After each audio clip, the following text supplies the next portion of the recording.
The first gunshot echoed through the valley as Hazel Porter spotted the lone figure on the horizon, trudging painfully across the dusty plain toward her ranch. The setting sun cast long shadows across the Montana territory, turning the stranger into a silhouette that swayed with each labored step. Her heart caught in her throat when she recognized the familiar gait of Adam Fletcher, the cowboy she'd hired 3 months prior, now limping badly and clutching his side.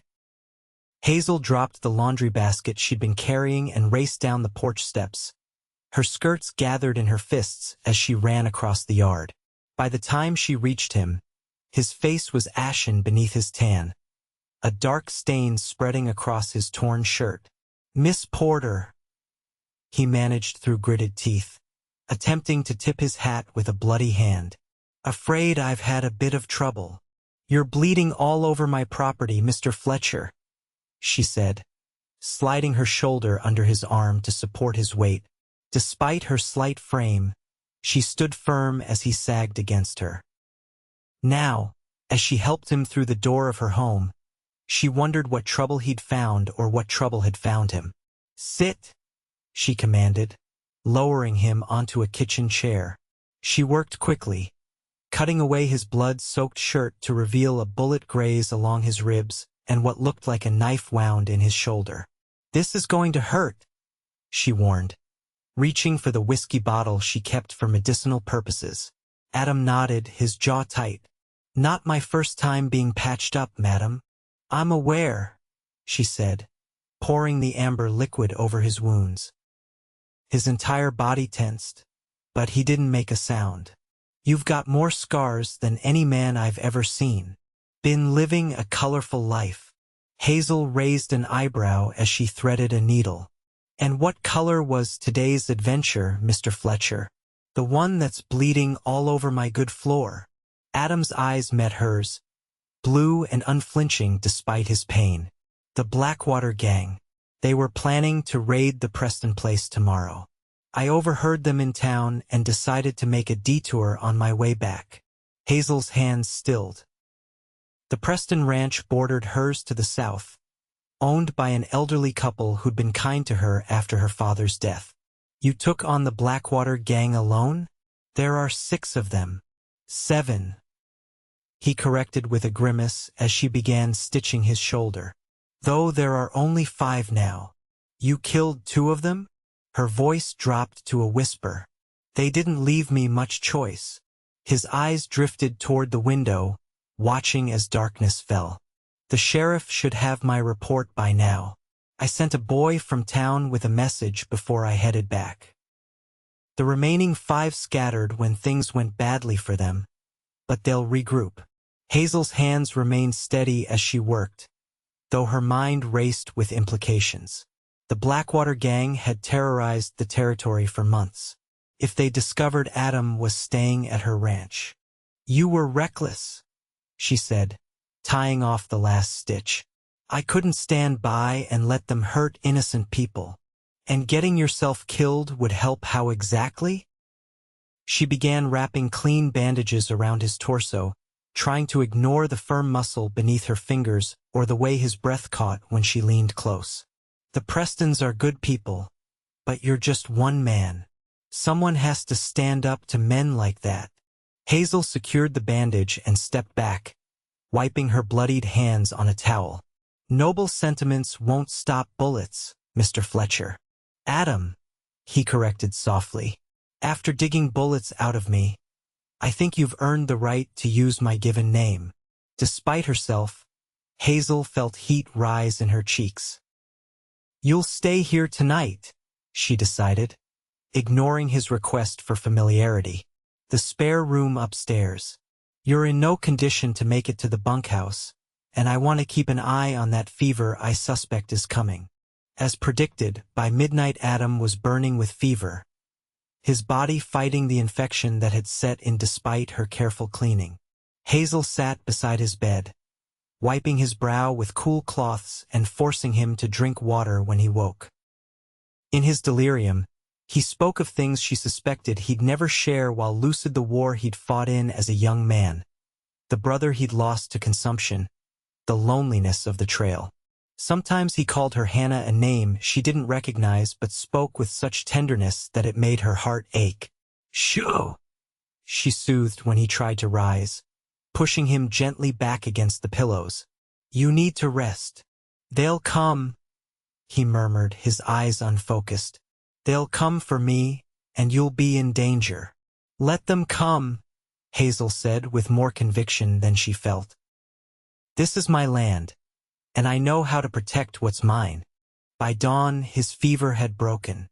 Hazel had dozed off in the chair beside his bed, her neck at an uncomfortable angle. She woke to find Adam watching her, his eyes clear and alert. "You stayed," he said, his voice rough.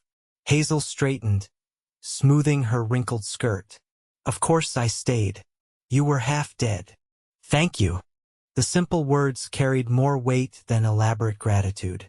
"You should eat something," she said, rising quickly to avoid the intensity of his gaze. "I'll bring you some broth." Downstairs, Hazel leaned against the kitchen counter, trying to compose herself. In the 3 months Adam had worked for her, she'd maintained careful distance. Ranch hands came and went, and getting attached was foolish. But seeing him wounded, caring for him through the night, something had shifted. The sound of a horse approaching pulled her from her thoughts. Peering through the window, she recognized her foreman, Henry Jacobs, riding fast toward the house. She met him at the door. "Miss Porter," he said, removing his hat. "We've got trouble." "Then I want you to ride for town." "This is my ranch, Mr. Fletcher," she said coldly. "I will not abandon it or my men." Their eyes locked in silent battle until Adam finally nodded. "Then we prepare." Despite his injuries, Adam moved with purpose, helping Hazel barricade windows and position men around the property. By mid-morning, they'd turned the ranch house into a defensible position, with clear lines of sight across the open yard. "They'll come from the east," Adam predicted, checking the loading of his revolver. "Through that stand of cottonwoods." The red-bearded man spat on the ground. "Have it your way." He raised his arm, and the men drew their weapons. "Now!" Adam shouted, and gunfire erupted from multiple points around the house. 2 of the outlaws fell immediately, caught by surprise at the coordinated defense. The remaining 3 scattered, taking cover behind the water trough and wagon. For 10 minutes, gunfire was exchanged, the sound deafening within the confines of the house. Then a cry from the back door told Hazel someone had circled around. "Well, look who decided to join us," Blackwater drawled, his gaze settling on Adam, the hero himself. "It's over, Jeb," Adam said calmly, his own weapon raised. 3 of your men are down, and the sheriff's posse is on the way." "Then I'd better finish what I came for," Blackwater snarled, swinging his gun toward Adam. 2 shots rang out simultaneously.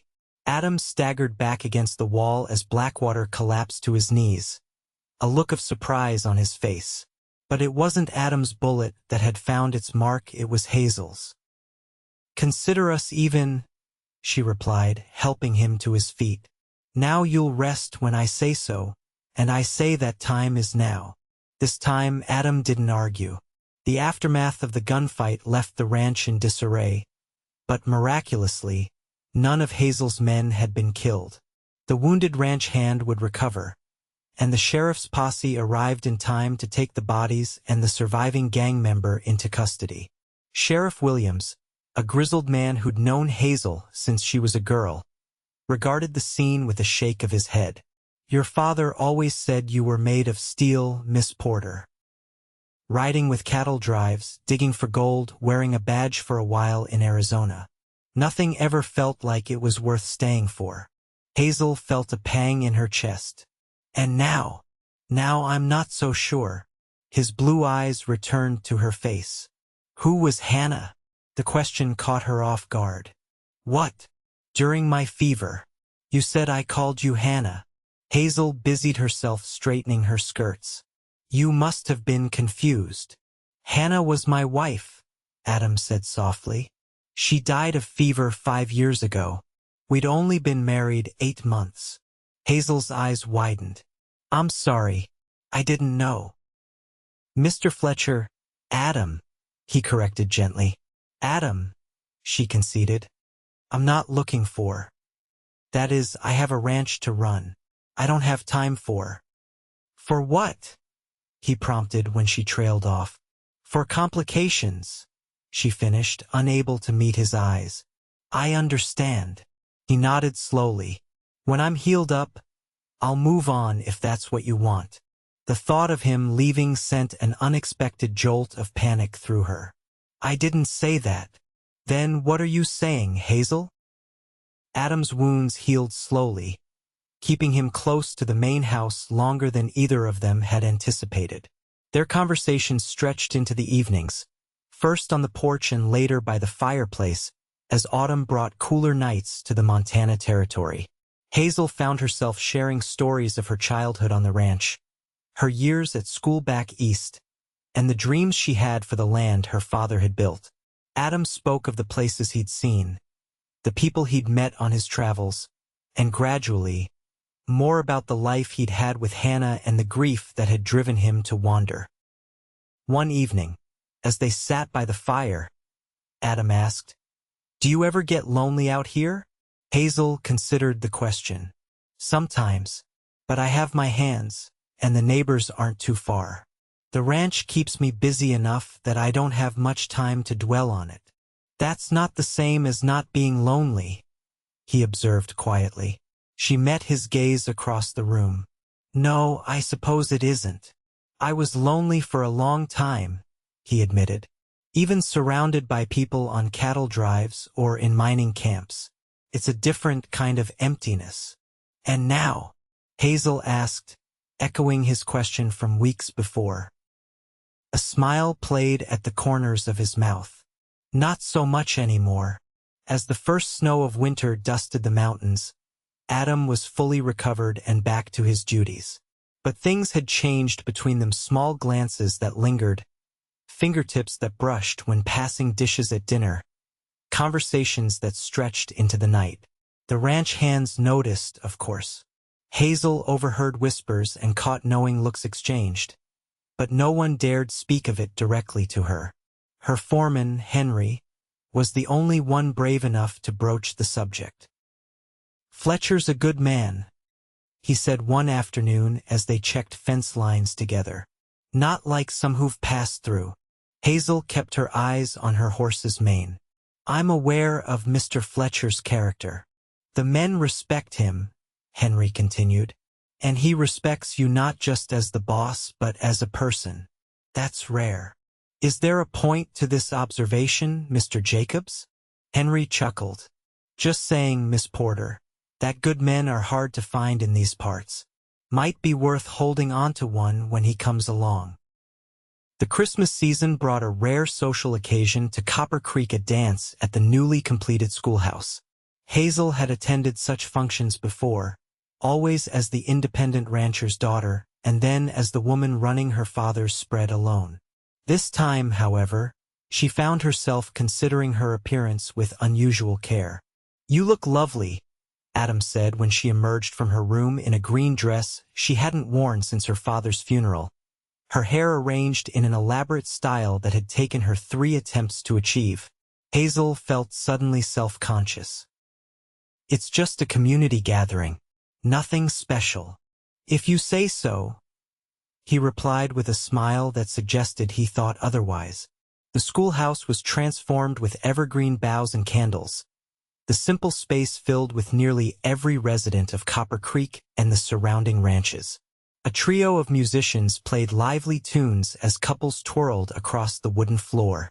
Hazel was immediately surrounded by neighbors wanting to hear the full story of the Blackwater gang's demise, a tale that had grown with each telling in town until it rivaled the dime novels sold at the general store. "Is it true you shot Jeb Blackwater between the eyes at 20 paces? Asked the blacksmith's wife, eyes wide. "Hardly," Hazel laughed. "It was across my parlor, and I'm afraid my aim wasn't quite so precise. I just got lucky." Nothing lucky about it, Adam countered, appearing at her side with 2 cups of punch. Miss Porter is an excellent shot. Saved my life that day. As the evening progressed, Hazel found herself watching Adam as he conversed with various townsfolk. He moved with ease among them, respectful to the older residents and friendly with the younger men. The ride home was quiet, the moonlight illuminating the snow-covered landscape. When they reached the ranch house, Adam helped Hazel down from her horse, his hands lingering at her waist longer than necessary. "Thank you for the dance," he said softly. "Thank you for accompanying me," she replied, suddenly shy under his gaze. He reached up, his fingertips gently brushing a snowflake from her cheek. "Good night, Hazel." Before he could turn away, Hazel found herself catching his hand. "Would you like to come in? For coffee? I mean," Adam's smile was answer enough. Inside, as Hazel busied herself with the coffee pot, Adam built up the fire in the hearth. The domesticity of the moment struck her how natural it felt to have him in her home, sharing these simple tasks. When she brought the cups to the sitting area, Adam was standing by the mantel, examining a photograph of Hazel with her father. "You have his eyes," Adam observed, taking the offered coffee. "And his stubbornness, according to everyone who knew him," Hazel added with a smile, settling onto the sofa. "A valuable trait out here." Adam sat beside her, closer than propriety might dictate, but not so close as to make her uncomfortable. They sipped their coffee in companionable silence for a moment before Hazel gathered her courage. "Did you mean what you said? About wanting to stay?" Adam set his cup down, turning to face her fully. "Every word.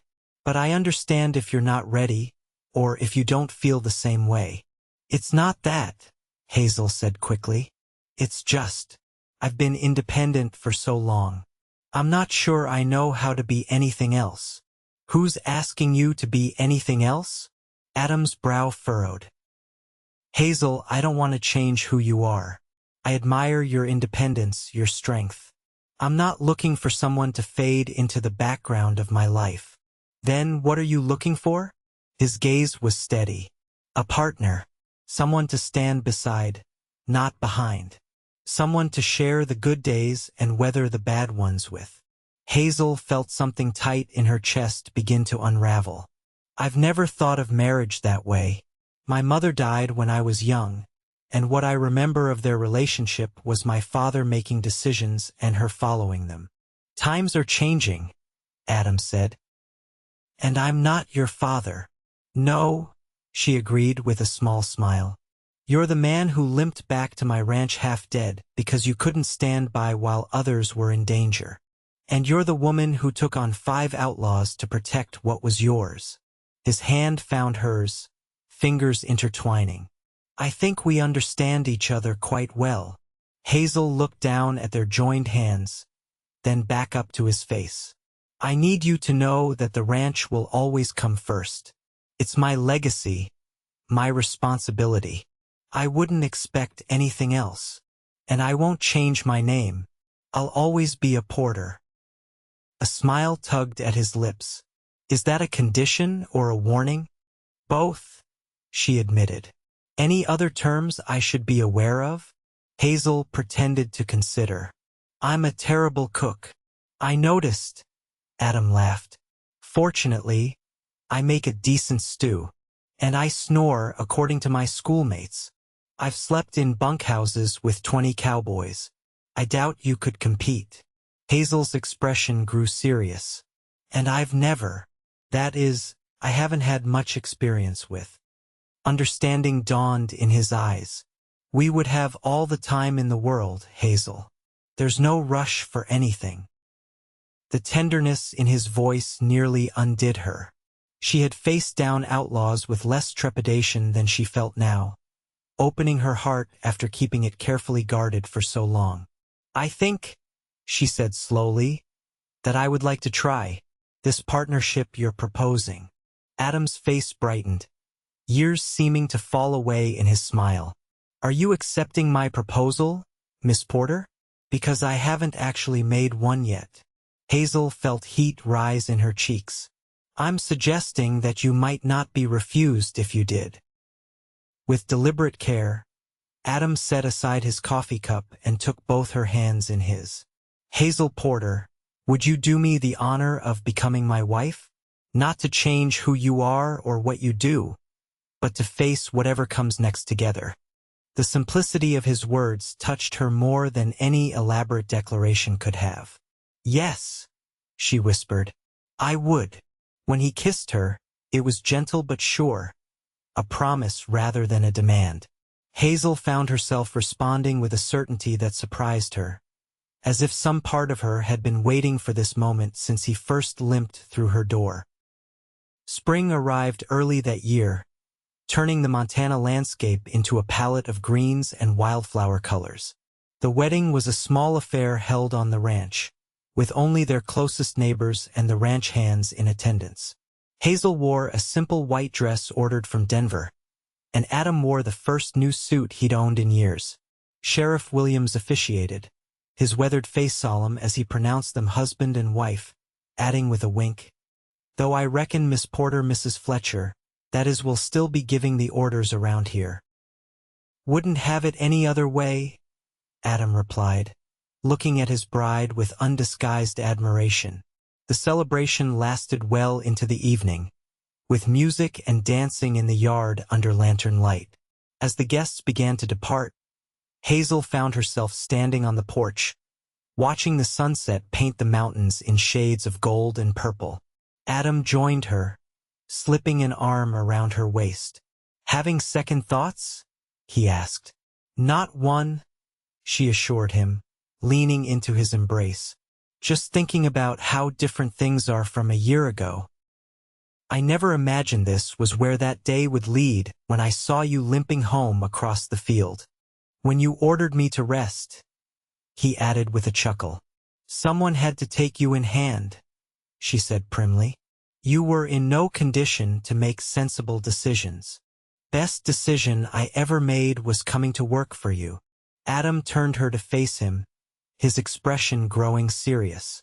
"I know we can't predict what's coming, drought or blizzard, good years or bad, but whatever it is, we face it together." "Together," Hazel agreed, rising on tiptoe to kiss him. As the last light faded from the sky, they stood on the porch of what was now their home, the Porter Ranch stretching out before them. The wild territory around them was slowly being tamed, but there would always be challenges to face, battles to fight. But for the first time, Hazel realized she wouldn't be facing them alone. She had found not just a husband, but a partner who respected her strength rather than challenging it, who saw her independence as an asset rather than an obstacle. "You should know," Adam said as they finally turned to go inside, "that I still intend to follow your orders. Is that so, Mr. Fletcher?" His smile was warm as he reached for her hand. "When you told me I'd rest when you said so, I knew I'd found a woman worth listening to." "And now?" she asked, returning his smile. Adam lifted her hand to his lips. "Now I'm thinking we've both earned some rest, but only when you say so." Hazel laughed, the sound carrying across the yard to the bunkhouse where the hands were settling in for the night. "In that case, I say that time is now." Hand in hand, they walked into their home, closing the door on the wild Montana night and beginning the life they would build together one day, one season, 1 year at a time. A life forged in the untamed West, between a woman who knew her own mind and the cowboy who had limped home to her.